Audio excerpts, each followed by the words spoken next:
Oke. Nah, di sini saya ambil case di Hyundai Motor juga. Nah, di sini bagaimana peran CAE sebelum dan setelah hingga saat ini. Jadi sebelum di zaman tahun 90-an masih yang sifatnya masih hardware based assessment, jadi CAE itu hanya sebagai media untuk konfirmasi dari prototyping desain satu yaitu desain konsep, dan yang kedua hanya sebagai konfirmasi untuk CAS yaitu computer aided styling, jadi untuk desain interior, eksterior, livery, stripping, dan lain-lain.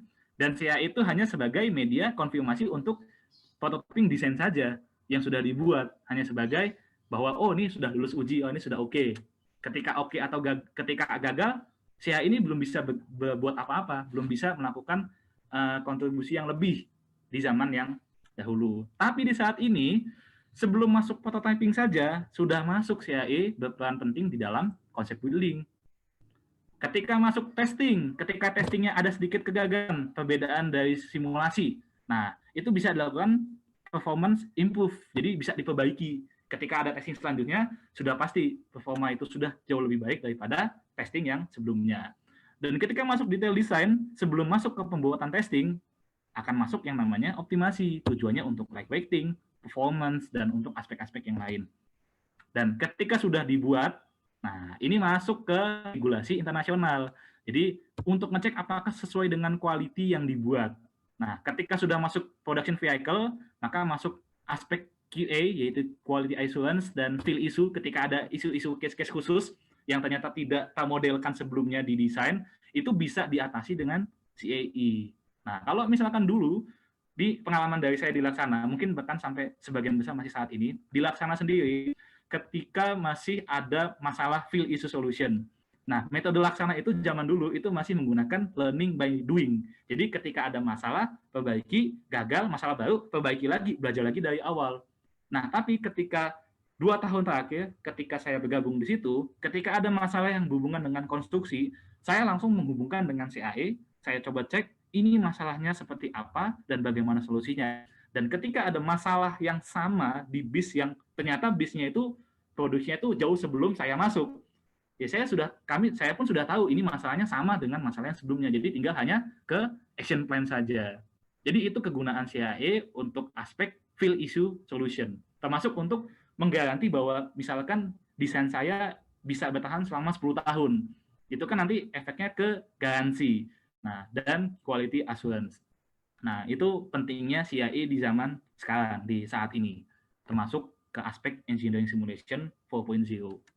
Jadi sini prosesnya, tinggal dibaca. Oke, saya ambil case yang lain.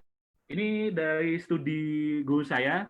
Dulu sebelum mengajar di ITB, guru saya ini seorang engineer di General Motors USA. Nah, beliau ngambil case juga sama, seperti Hyundai. Di sini, zaman dulu pengalaman beliau di GM, General Motors, tahun 90-an, itu masih menggunakan hardware-based vehicle development dengan pengujiannya bersifat trial and error. Jadi ketika ada pengujian gagal, dia akan buat lagi, dia akan buat gagal lagi. Dan itu pengembangannya sampai 36 bulan atau 3 tahun.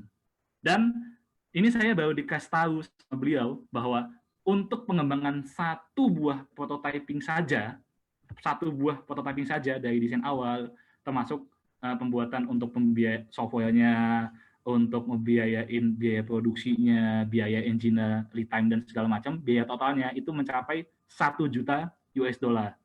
Sedangkan mobil saja yang sudah masuk Mass Pro itu tidak sampai 100.000 dolar. Satu prototyping 1 juta dolar. Kalau 20 kali gagal, 20 juta dolar. Nah, itu kan sangat buang-buang uang, buang-buang waktu.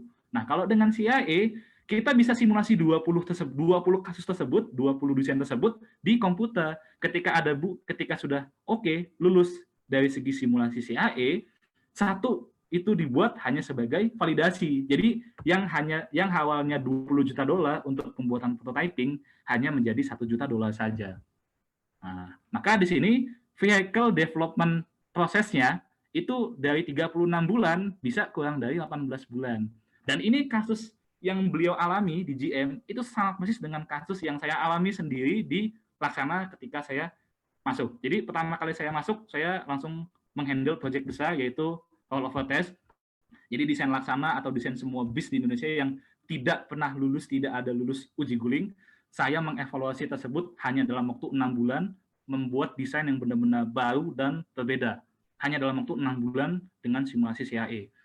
Ketika dibuat prototyping, hanya dibuat 2 kali. Sekali itu sebagai cek untuk hasil simulasi, yang kedua sebagai publikasi ke media. Jadi biar dia, pemerintah, industri yang lain, dan institusi itu pada ngerti bahwa kita tuh sudah mengembangkan uji guling yang sesuai dengan standar internasional. Dan saya tuh hanya mengerjakan dalam 6 bulan. 6 bulan. 6 bulan dengan biaya prototypingnya atau biaya total-totalnya itu bisa dikatakan sangat murah dibandingkan kita hanya mengandalkan biaya prototyping, uji gagal, biaya prototyping, uji gagal. Nah, itu saya alami sendiri. Makanya slide ini saya percaya karena saya post di sini karena saya memang mengalaminya sendiri hanya dalam waktu 6 bulan dari Desember 2017 sampai Mei 2018. Jadi 6 bulan saya mengerjakan all of the test, jadi desain konstruksinya benar-benar baru, benar-benar berbeda total dari desain yang sebelumnya.